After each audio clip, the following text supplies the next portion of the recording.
گویا وہ اپنی طرف سے نوافل پڑھ رہا ہے، کیونکہ یہ نماز معین طریقے پر مستحب نہیں، اگرچہ مطلقاً نماز مستحب ہے۔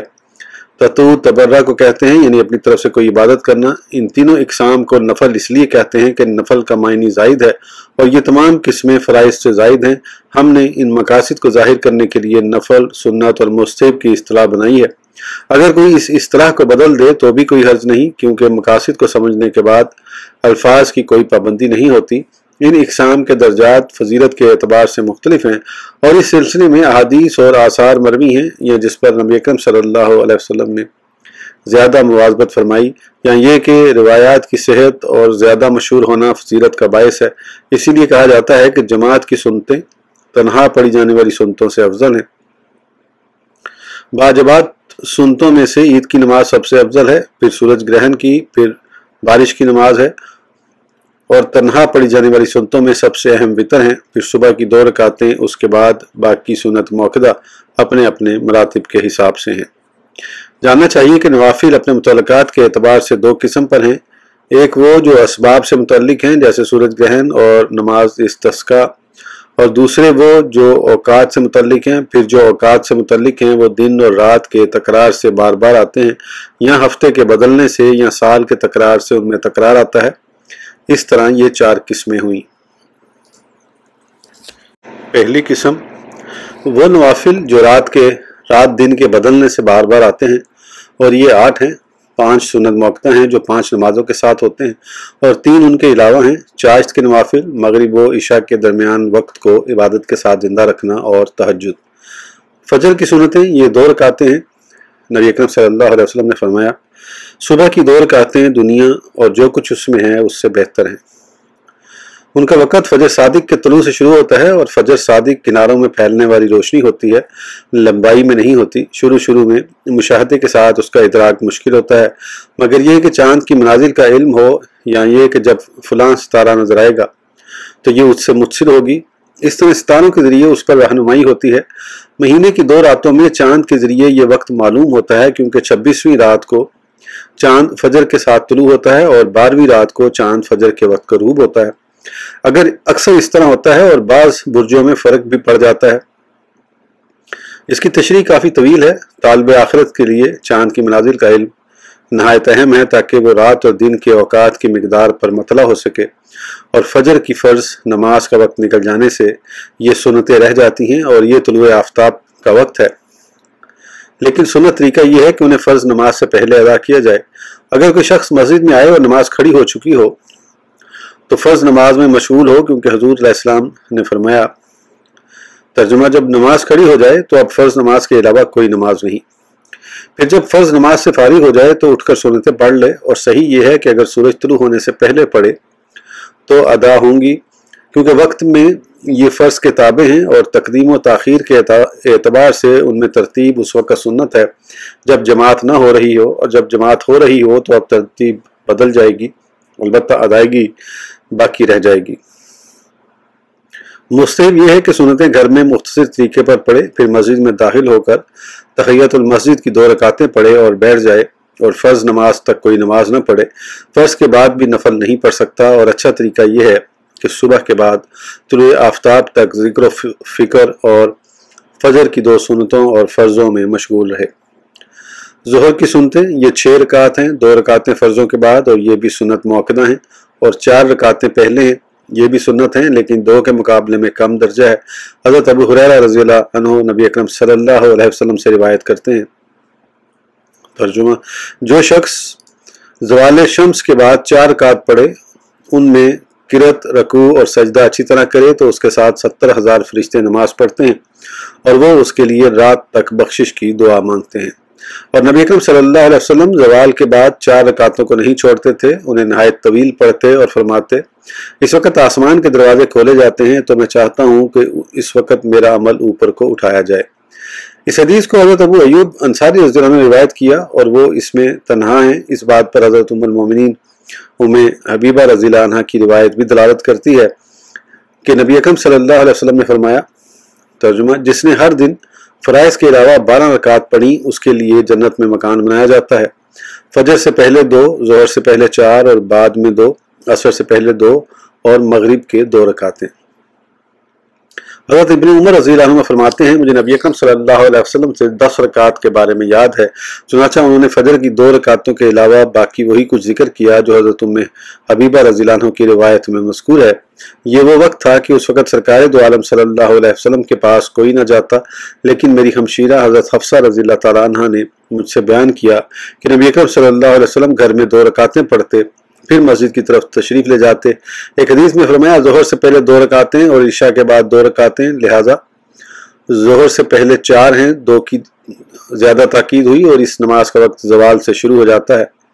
زوال کی پہچان اس طرح ہوگی کہ کوئی شخص سیدھا کھڑا ہو اور اس کا سایہ مشرق کی جانب جھکتے ہوئے زیادہ ہو جائے، کیونکہ طلوع کے وقت سایہ مغرب کی جانب ہوتا ہے اور لمبا ہوتا ہے۔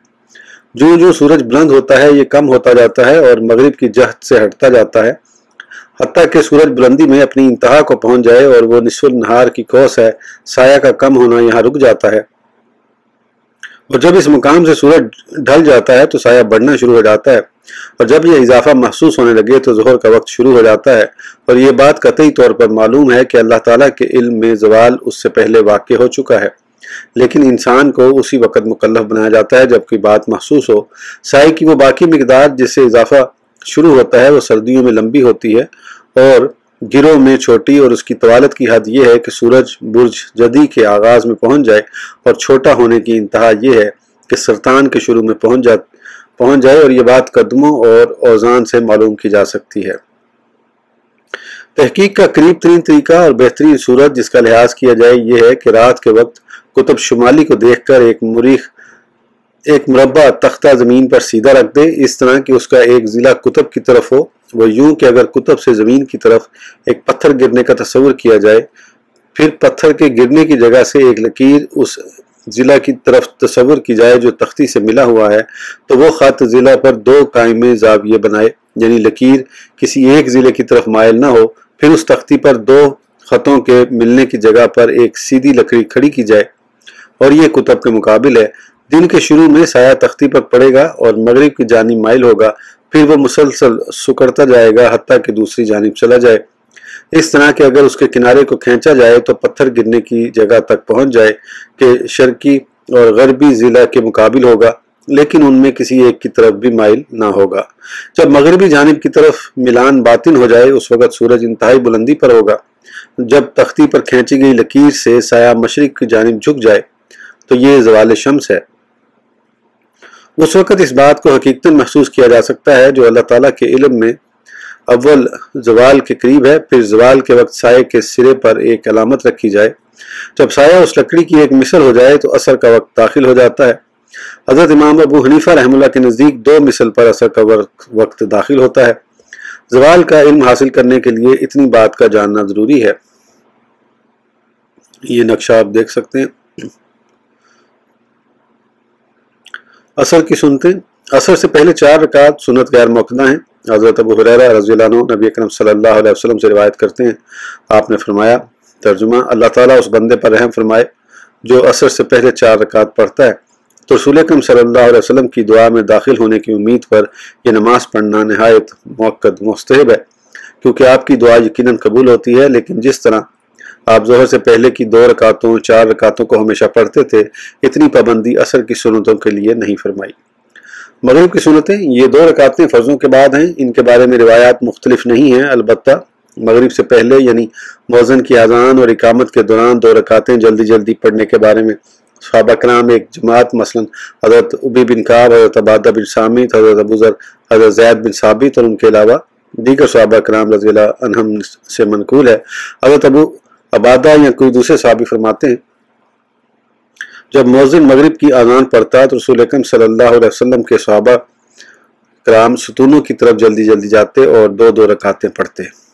ان میں سے بعض حضرات فرماتے ہیں، ہم مغرب سے پہلے 2 رکعتیں پڑھتے، حتیٰ کہ آنے والا آتا اور سمجھتا کہ ہم نماز پڑھ چکے ہیں، اور وہ پوچھتا کیا تم نے مغرب کی نماز پڑھ لی ہے؟ یہ نماز سرکار دو عالم صلی اللہ علیہ وسلم کے اس قول کے عموم میں داخل ہے کہ 2 اذانوں یعنی اذان اور اقامت کے درمیان نماز ہے، جو چاہے پڑھے۔ احناف کے نزدیک مغرب کے فرائض سے پہلے نفل پڑھنا مکروہ ہے۔ حضرت امام احمد بن حنبل رحمہ اللہ پڑھا کرتے تھے تو لوگوں نے اعتراض کیا، چنانچہ انہوں نے چھوڑ دیا۔ ان سے اس بارے میں پوچھا گیا تو فرمایا میں نے دیکھا کہ لوگ نہیں پڑھتے تو میں نے چھوڑ دیا، اور فرمایا اگر کوئی شخص یہ 2 رکعتیں گھر میں یا جہاں لوگ نہ دیکھتے ہوں پڑھے تو اچھا ہے۔ ان مقامات پر جہاں زمین خمار ہے اور اس کے گرد پہاڑ نہیں، مغرب کا وقت اس وقت شروع ہوتا ہے جب سورج لوگوں کی نظروں سے غائب ہو جائے۔ اگر مغرب کی طرف پہاڑ ہوں تو توقف کرے یہاں تک کہ مغرب کی طرف سے اندھیرا مشرق کی طرف آتا ہوا دیکھے۔ نبی اکرم صلی اللہ علیہ وسلم نے فرمایا، ترجمہ جب رات ادھر مغرب کی طرف سے آ جائے اور ادھر سے دن چلا جائے تو روزہ دار روزہ افطار کر لے۔ مغرب کی نماز میں خاص طور پر جلدی کرنا چاہیے، اسی لیے احناف کے نزدیک مغرب سے پہلے نوافل مکروہ ہیں، اور اگر اسے مؤخر کر کے شفق غائب ہونے سے پہلے پڑھ لو تو ادا ہوگی لیکن مکروہ ہوگی۔ احناف کے نزدیک مغرب کا کوئی حصہ مکروہ نہیں۔ ایک دفعہ حضرت عمر فاروق رضی اللہ عنہ سے مغرب کی نماز میں تاخیر ہو گئی، حتیٰ کہ ستارے طلوع ہو گئے تو انہوں نے کفارے کے طور پر ایک غلام آزاد کیا۔ حضرت ابن عمر رضی اللہ عنہ سے مؤخر ہوئی، حتیٰ کہ 2 ستارے ظاہر ہوئے تو انہوں نے 2 غلام آزاد کیے۔ عشاء کی سنتیں 4 رکعت ہیں جو فرائض کے بعد ہیں۔ حضرت عائشہ رضی اللہ عنہ سے مروی ہے، فرماتی ہیں کہ رسول اکرم صلی اللہ علیہ وسلم نماز عشاء کے بعد 4 رکعت پڑھتے پھر آرام فرما ہو جاتے۔ بعض علماء نے حدیث کو جمع کرنے کے بعد فرض رکعت کی تعداد کے مطابق 17 سنتوں کو پسند فرمایا، یعنی فجر سے پہلے 2 رکعتیں، ظہر سے پہلے 4 اور 2 عصر سے پہلے